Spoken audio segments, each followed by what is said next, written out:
ادارہ وہاں پر پہنچ چکا ہے. بھائی جگہ بھائی جگہ لائن کرو لائن سے بھائی لائن سے آرام سے لائن کرو لائن.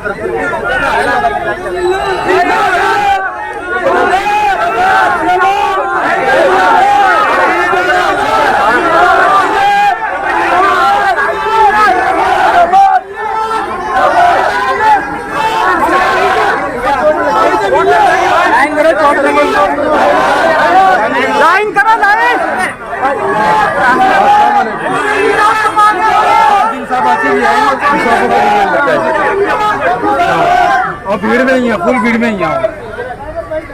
ہاں چلیے بھائی جگہ کرو بھائی لائن کرو لائن.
نہیں جا رہی میرا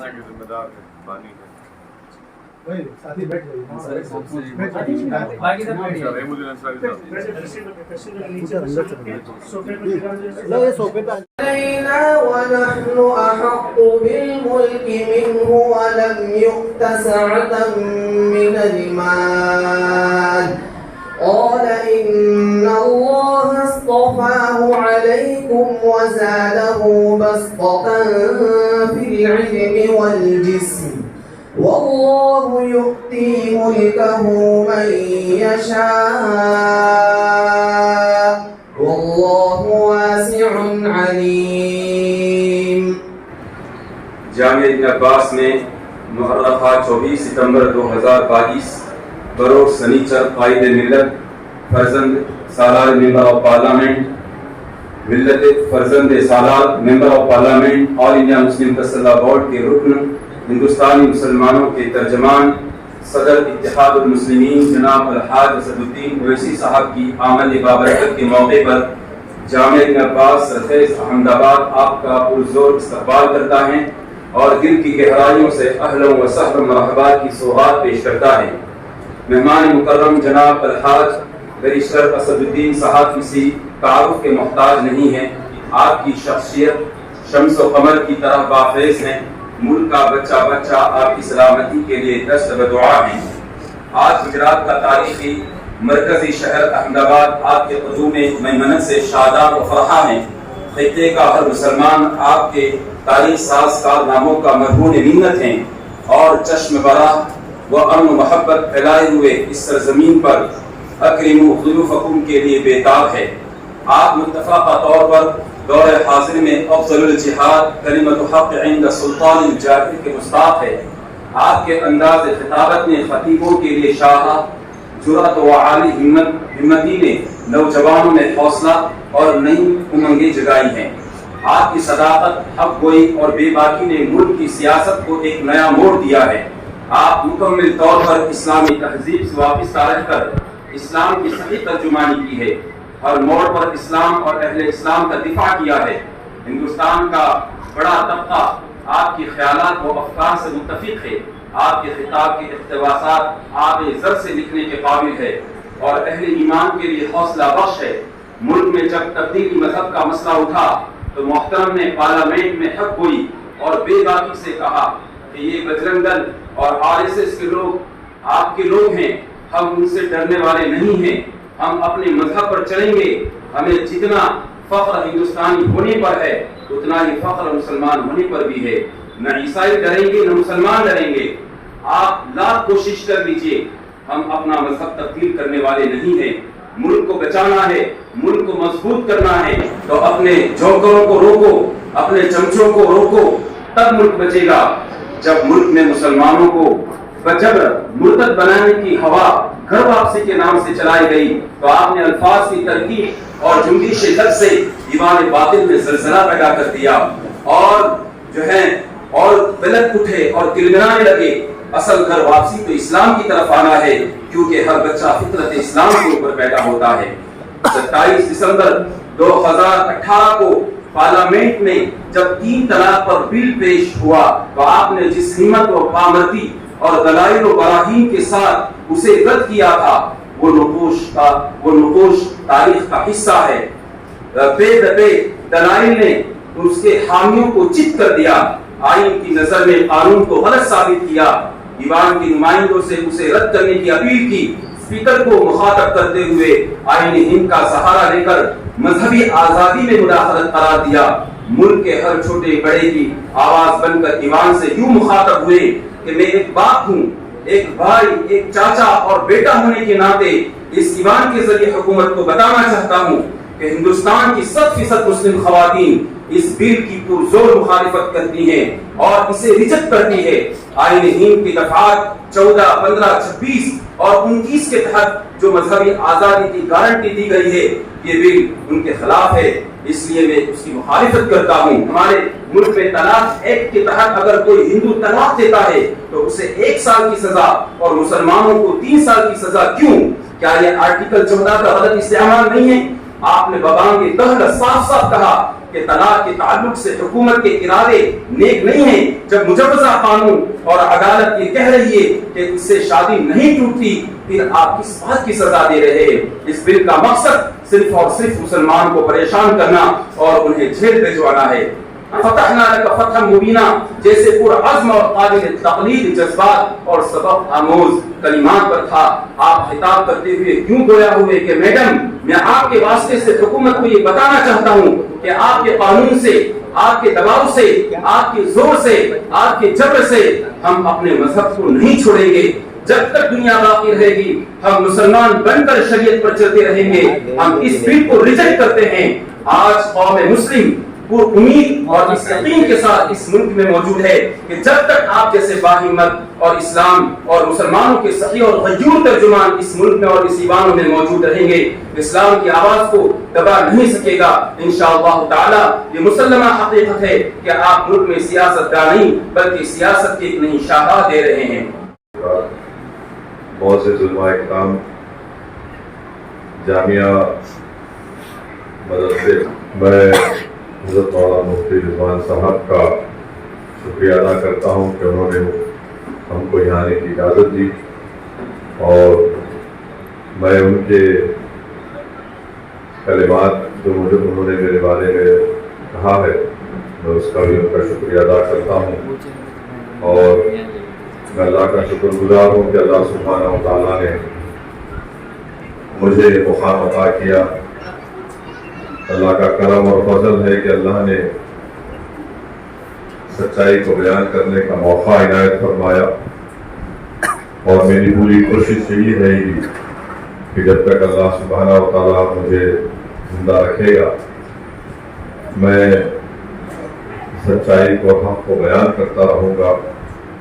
اور اس میں آپ تمام لوگوں کی دعاؤں کی اور آپ کی تعاون کی ضرورت ہے۔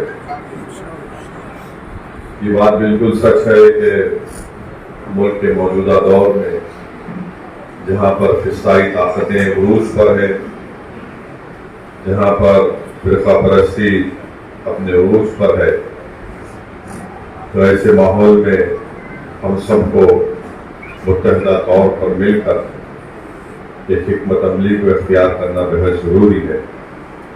اور مفتی رضوان صاحب نے ابھی یہ بتایا کہ جتنے مسلمانوں کے NGO ہیں ان سب کو انہوں نے جمع کیا اور ایک متفقہ اور مشترکہ طور پر ایک NGO قائم کی گئی ہے۔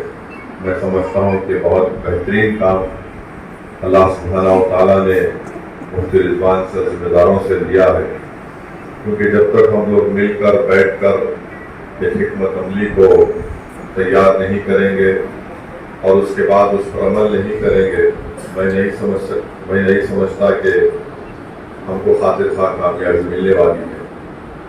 مگر انشاءاللہ تعالیٰ ظلم زیادہ دن کا نہیں رہے گا۔ انسانیت کی تاریخ گواہ ہے کہ جب ظلم بڑھ جاتا ہے تو اللہ سبحانہ و تعالیٰ ظلم کے خاتمے کے لیے، ظلم کو روکنے کے لیے اللہ سبحانہ و تعالیٰ قدرت کے ذریعے ظلم کرنے والوں کو اللہ نے تاریخ گواہ ہے کہ ان کو سب ہستی سے مٹا دیا۔ تو انشاءاللہ تعالیٰ یہ ظلم بھی ختم ہوگا، یہ فضاؤں میں جو نفرت بھر دی گئی ہے انشاءاللہ تعالیٰ ان فضاؤں میں نفرت کی کمی آئے گی۔ مگر میں صرف آپ کے درمیان میں کھڑے ہو کر صرف اس بات کو کہنے کی ضرورت کر رہا ہوں، کیونکہ الحمدللہ مجھ سے زیادہ علم آپ کے سینوں میں ہے، مجھ سے زیادہ قرآن کی آیت اور احادیث آپ کو یاد ہے، روحانیت میں آپ لوگ مجھ سے زیادہ ہیں، مجھ سے زیادہ مقامات پر آپ ہیں۔ میں صرف اتنا ہی کہنے کی ضرورت کر رہا ہوں کہ ہم کو اپنی ہمت اور حوصلے کو بلند رکھنا، اور اگر ہم اپنی ہمت اور حوصلے کو بلند رکھیں گے تو یقیناً یہی ہمارے لیے بہت بڑی کامیابی ہوگی، کیونکہ 50 سال یا 100 سال کے بعد جب مورخ تاریخ لکھے گا کہ اس ملک میں ایسا دور آیا تھا جس قوم کے ذمہ داروں نے اپنا کردار، اپنی عزت، اپنے مقام جن کو اللہ نے دیا اس کو کیسے استعمال کیا، تو مورخ ضرور لکھے گا کہ نامساعد حالات کے باوجود بھی مسلمانوں کے ذمہ داروں نے اللہ کی رسی کو مضبوطی سے تھامے رکھا اور مایوسی کو ہمارے قریب آنے نہیں دیا۔ بس یہی چند گزارشات مجھے آپ کا کہنا تھا۔ میں آپ کا شکر گزار ہوں کہ آپ نے مجھے آنے کا موقع دیا۔ ہم تمام آپ کے دعاؤں کے محتاج ہیں، ہم تمام کو، میرے جماعت کے تمام رفقاؤں کو آپ کے ساتھ کی ضرورت ہے، آپ کے مشوروں کی ضرورت ہے، اور تاکہ ہم جو کام کر رہے ہیں اس میں ہم کو اگر کامیابی ملے گی تو وہ انفرادی کامیابی صابر کابلی والا صاحب کی نہیں ہوگی، بلکہ وہ پوری قوم اور ملت کی اجتماعی کامیابی ہوگی۔ تو میری آپ سے گزارش ہے کہ آپ اس میں ہمارا تعاون کریں اپنے دعاؤں سے، اپنے ذریعہ مشوروں سے، اور انشاءاللہ تعالیٰ میرا اور مفتی رضوان صاحب کا رابطہ رہے گا مستقبل میں بھی، اور ہماری کوشش یہی رہے گی کہ آپ تمام کا ساتھ لے کر ہم لوگ آگے بڑھ سکیں۔ صابر کابلی والا صاحب بتا رہے تھے کہ جب حیدرآباد وہ تشریف لائے تھے صابر بھائی، اس کے بعد جب ان کو مجلس اتحاد المسلمین کی ذمہ داری دی گئی تو وہ پہلے یہیں پر اس مدرسے میں آئے، اور مفتی رضوان صاحب نے تمام ذمہ داروں کو بٹھا کر صابر بھائی کے حوصلے اور ہمت کو بلند کیا اور کہا کہ آپ اپنا کام کریے۔ تو الحمدللہ اسی ہمت اور آپ کی دعاؤں کی وجہ سے صابر صاحب ایک بڑی ذمہ داری کو نبھا رہے ہیں، اور انشاءاللہ تعالیٰ مستقبل میں بھی وہ ایک بڑی ذمہ داری کو نبھائیں گے۔ میں پھر سے آپ سے گزارش کر رہا ہوں کہ ہمیں آپ کی دعاؤں کی، آپ کے تعاون کی بہت ضرورت ہے۔ آپ کا بہت شکریہ مفتی رضوان صاحب کہ آپ نے میرے بارے میں بہت سی باتیں کہیں، مگر میرا ماننا یہ ہے کہ یہ اللہ کی ذات ہے اور اللہ نے کرم کیا ہے، اور اللہ کا بہت بڑا کرم رہا ہے۔ اللہ اپنے نبی کریم صلی اللہ علیہ وسلم کے صدقے طفیل میں مجھے یہ مقام عطا کیا، مجھے کچھ بولنے کی اللہ نے صلاحیت عطا کی ہے۔ اس میں صرف اور صرف اللہ کا کرم ہے۔ دعا ہے میرے ماں باپ کی، اور دعا ہے میرے شیخ کی، اور نیک لوگوں کی صحبت جو ہم کو ملتی ہے، مجھے لگتا ہے کہ ان نیک لوگوں کی صحبت میں رہ کر ان کی صحبت کا اثر آپ کے دل پر، آپ کے دماغ پر، آپ کی سوچ پر پڑتا ہے، اور وہی چیز آپ کو دنیا میں لے کر آگے بڑھتی ہے۔ اور پھر سے آپ کا شکر گزار ہوں۔ وآخر الدعوانا الحمدللہ رب العالمین۔